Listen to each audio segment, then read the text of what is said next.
जय श्री महाकाल। कई बार साधना के क्षेत्र में बहुत ही घातक परिणाम हो जाते हैं। ऐसे ही मेरे पास दो लड़के आए, बोले गुरुजी हमें साधनाएं करनी है, काफ़ी समय से जुड़े थे। तो मैं बोला ठीक है। मैंने कहा कि कम लोग हैं इसलिए हिम्मत है आप लोगों में ना। बोले गुरुजी आप जहाँ हो वहाँ हम तो बिल्कुल मौत से टकरा जाएंगे। आप जानते हो ना कि पहली बार लोग सीखने में कितनी बड़ी बड़ी बातें करते हैं।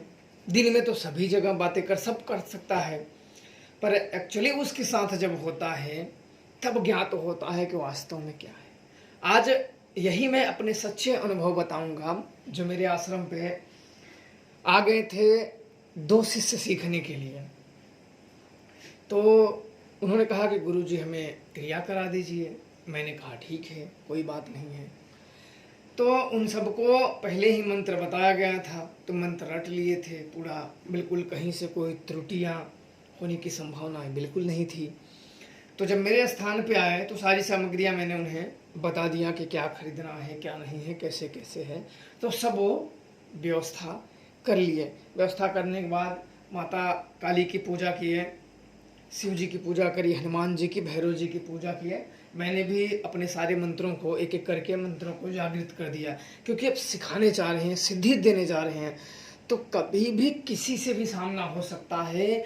कई ऐसी इत्र योनि शक्तियाँ, भूत प्रेत, डाकिनी, पिशाचिनी, कोई भी उसमें व्यवधान डालने के लिए आ सकती है या बाधाएं उत्पन्न कर सकती हैं। उसके लिए अपनी शक्तियाँ, रक्षात्मक शक्तियाँ होना परम आवश्यक हो जाता है। तो मैंने अपनी सारी शक्तियों को जागृत किया, जो कि मुझे उसमें लगाना जरूरी था। अब मैंने जागृत किया। रात को लगभग हम सब अपने स्थान से 10 बजे यहाँ से निकलने का हम लोग प्लान किए। तो जो भी नाश्ता पानी, चाय नाश्ता करके, जो दो आए थे वहीं सब बनाए, तो चाय वाय बनाए, नाश्ता वास्ता वो सब हम किए। फिर चलते समय माता का हवन किए, पूजा किए, फिर वहाँ से उनसे आज्ञा लिए, फिर निकल दिए। फिर नदी के पास चलते चलते हम पहुँच गए शमशान में। शमशान में जब पहुँच गए तो दो लोग थे, तो मुझे शक्तियों ने यह हुआ कि एक को शमशान में बैठा देते हैं, एक को नदी के पास बैठा देते हैं। दोनों के लिए नेत्र बंद किए तो दोनों के मार्ग मिल गए कि कहाँ कहाँ बैठाना है। तो एक को शमशान में बैठा दिया और दूसरे को लेके गया नदी में। पहले तो शमशान वाले को मैं कहा डरोगे तो नहीं? नहीं गुरुजी नहीं, इतना भूतों से क्या डरना, आएंगे हम भूतों से लड़ जाएंगे। कई ऐसे बहुत हिम्मती होते हैं कि जो अपने आप को वैसे मजबूत तो दिखाते हैं। मैंने बोला बहुत अच्छी बात है, भय नहीं रखना चाहिए। किसी भी प्रकार के बाधाएं या कुछ किसी भी प्रकार से वो परीक्षण लें तो भय नहीं होना चाहिए। मैंने पहले ही सारी चीज़ों को बता दिया कि तुम बैठे रहो या कुछ हो, कुछ अगर दिख जाए तब भी भयभीत मत होना, कुछ अगर चलते फिरते कुछ महसूस हो तब भी भयभीत मत होना। ये सब माया होती है, इससे डरने की कोई ज़रूरत नहीं है। तुम उठना मत और भागने का प्रयास मत करना।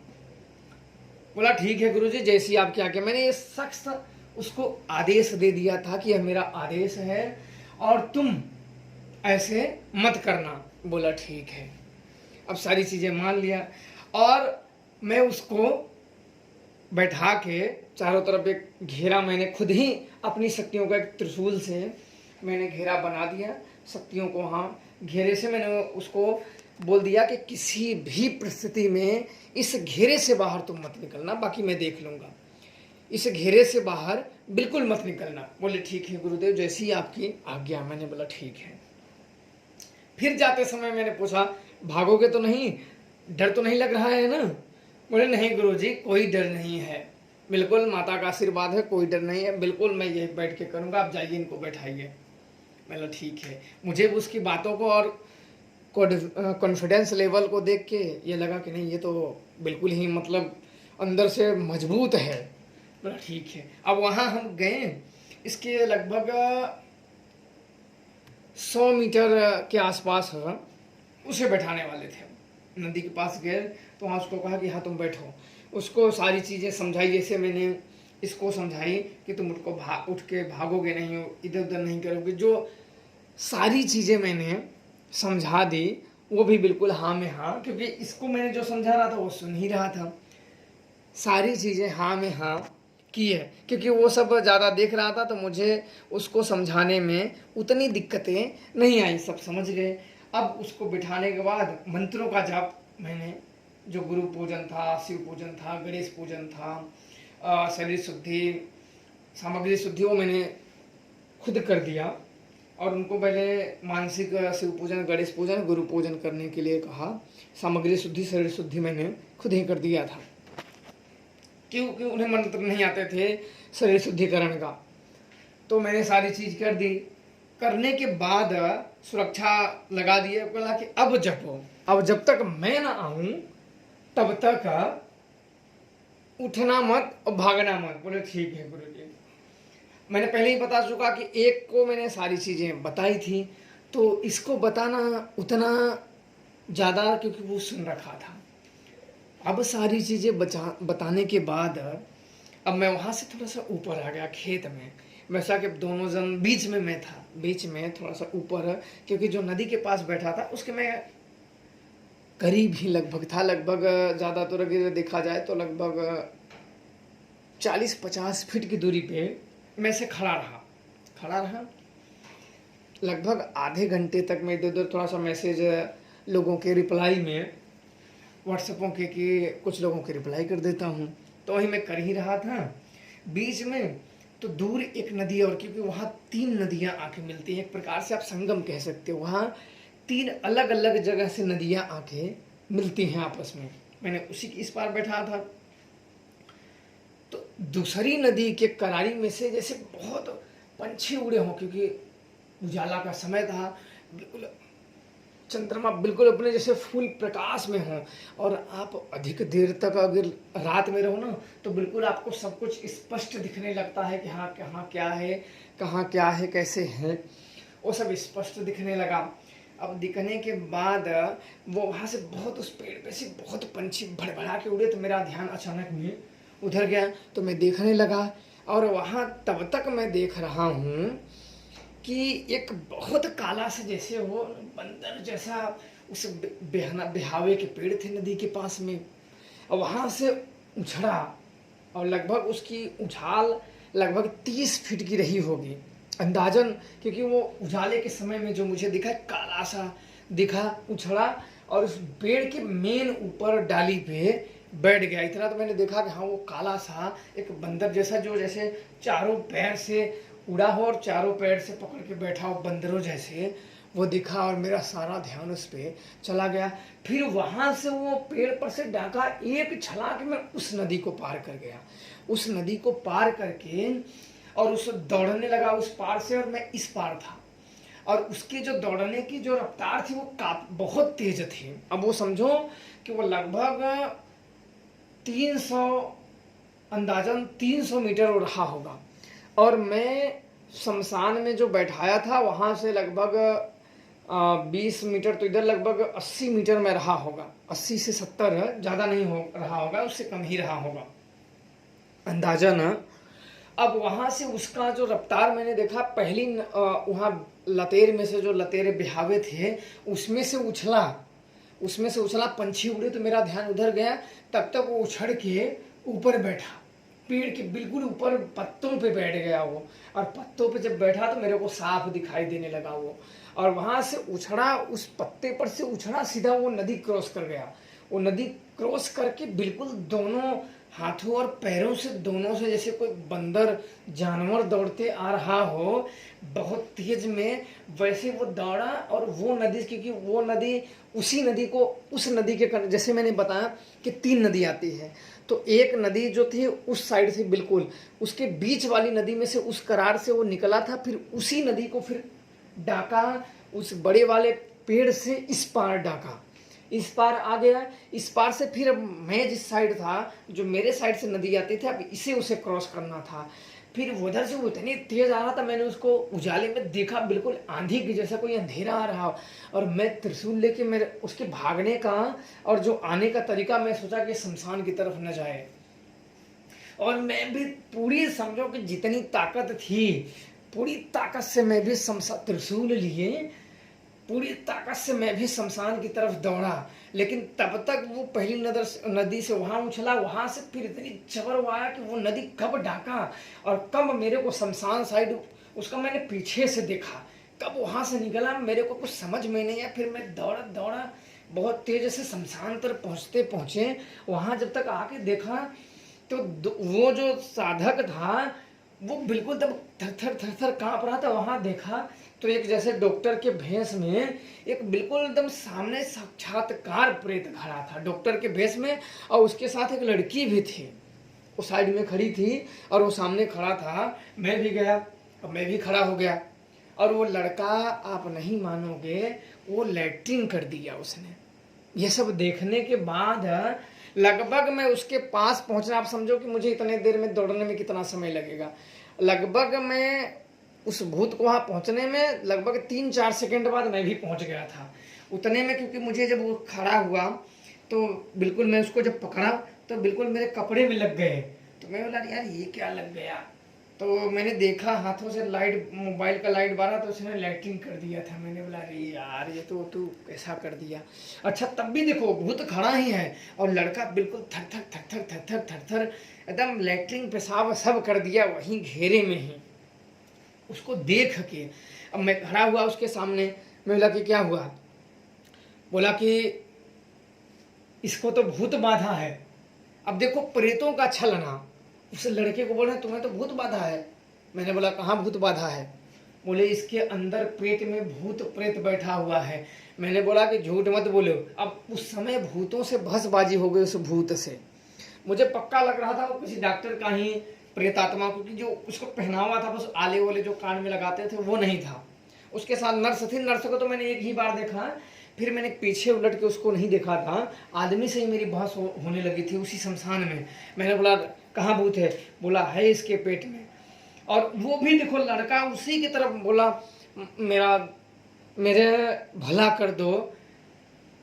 आज ऐसी होती है ना। मैंने बोला अरे ये तुम्हारा क्या भला कर देगा, मार देगा। बोला कि मुझे आशीर्वाद दे दो, मेरा काम। बिल्कुल उसने अवसर पाते ही बदल गया। अरे मैंने बोला अरे ये तो दुर्बुद्धि, ये तो खुद ही मरेगा और उसको भी जो बैठा है उसको भी मार देगा। ये तो अवसर पाते ही, इसे बोलते हैं अवसरवादी, कि जब इन्हें अवसर पाते ही ना तुरंत ये बदल जाए, कलर तुरंत चेंज कर सके, अपोजिट साइड हो जाए। तो मेरी उससे बस वो उसको भरमाने के चक्कर में जान रहा था, क्योंकि मेरी शक्तियों के मैंने अपने बराबर से ध्यान में जोड़ा था। वो बोल रहे थे इसको भरमा रहा है, इसका विश्वास जीत रहा है, ताकि इसको विश्वास जब जीत लेगा ना तो ये अपने कंट्रोल में कर लेगा। जब अपने कंट्रोल में कर लेगा तब इसे कोई नहीं बचा सकता। और मैं काफ़ी बहसबाजी करके मान ही नहीं रहा था। लड़का भी उधर ही मेरा भला कर दो। तब मैंने हिराक्ष का आवाहन जब किया, मंत्र सुनते ही वो फिर अंतर ध्यान हो गया बिल्कुल सम घप। अंधेरा पेड़ की वजह से बिल्कुल घप अंधेरा, सब कुछ जैसे थम गया हो, वक्त जैसे बिल्कुल ही थम गया हो, शांत। चू चू चू चू जैसे कीड़े मकोड़े होते हैं, जैसे कोई बोल रहा हो, अचानक में पावर कोई बाजा लगा दिया, अचानक में पावर कट गया हो, बिल्कुल सब कान भी झपत्ता लगने लगा। अब से पूरा लाइटिंग कर दिया, क्योंकि मेरे भी कपड़े पे काफ़ी लग गए थे, काफ़ी लग गए इधर ऊपर। तो मैंने बोला अरे यार तूने ये क्या कर दिया। फिर वो हाथ जोड़ के एकदम थर थर कहाँ, उससे आवाज़ नहीं निकल रही थी कि क्या कहा जाए। फिर मैंने उसको अच्छा ऊर्जा तुम सारे सामान अच्छा ले ले। फिर उसने सारे सामान लिया। दूसरे के पास मैं गया तो दूसरों को ऐसा कुछ नहीं हुआ था, उसको वो जप ही रहा था। तब तक मैंने कहा कि रोक दो। अच्छा वो रुका, फिर प्रणाम किया। मैंने बोला उठने के बाद फिर इधर आए, उसको स्नान कराएं, मैं भी स्नान कराया, कपड़े वही निकाले, रुमाली सब जो था सब नदी में उधर ही। रात को उस समय लगभग 12:30 बज रहा था। नदी में स्नान किया, उन लोगों को कराया, पर जो लैट्रिन बाथरूम कर दिया था तो हिल ही नहीं रहा था। उसको इतना डर हो गया था। फिर उसको जबरदस्ती का अब चल हिल हो अंदर, तो उसने कभी बहुत मुश्किल से करके स्नान किया। सारी चीज़ें सब करते करते 2 बज गए हम लोगों को, 2 बज गए।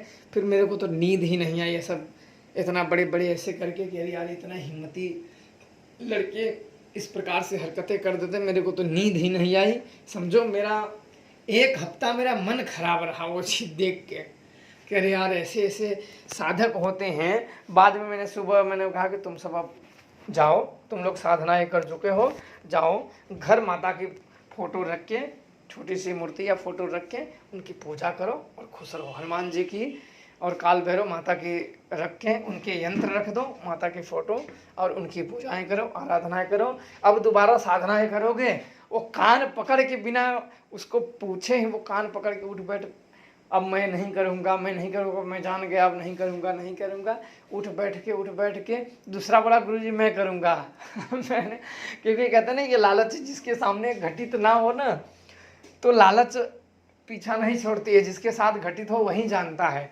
तो मैंने बोला इससे तुम बात कर लेना, अगर तुम्हें सीखना हो तो ठीक है, अगली बार तुम अपने माता पिता से आज्ञा लेके आना कि मर जाओ तो मेरी कोई जिम्मेदारी नहीं है।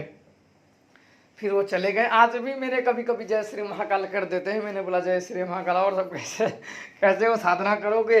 अरे महाराज जी, गुरु जी, नहीं मेरे को नहीं करना, मैं अपनी ज़िंदगी में खुश हूँ, मुझे कुछ नहीं करना है। तो मैंने कहा कि आपने उस भूतों के बारे में किसी से बताया? बोले हमने बताया अपने घर आके, कोई विश्वास ही नहीं किया। बोला ऐसी चीज़ें होती हैं जो किसी के साथ घट जाए ना वही जानता है, जिसके साथ ना घटे ना उसको नहीं लगता है। दोबारा करना हो तो मेरे पास, मैंने भी ऐसे मजाक में कहा कि दोबारा साधना करना हो तो वो शमशान खुला है, आ जाना मेरे साथ अकेले। बोला नहीं गुरुजी से मिलने आप मैं आ जाऊंगा, लेकिन मैं साधना करने कभी नहीं आऊँगा।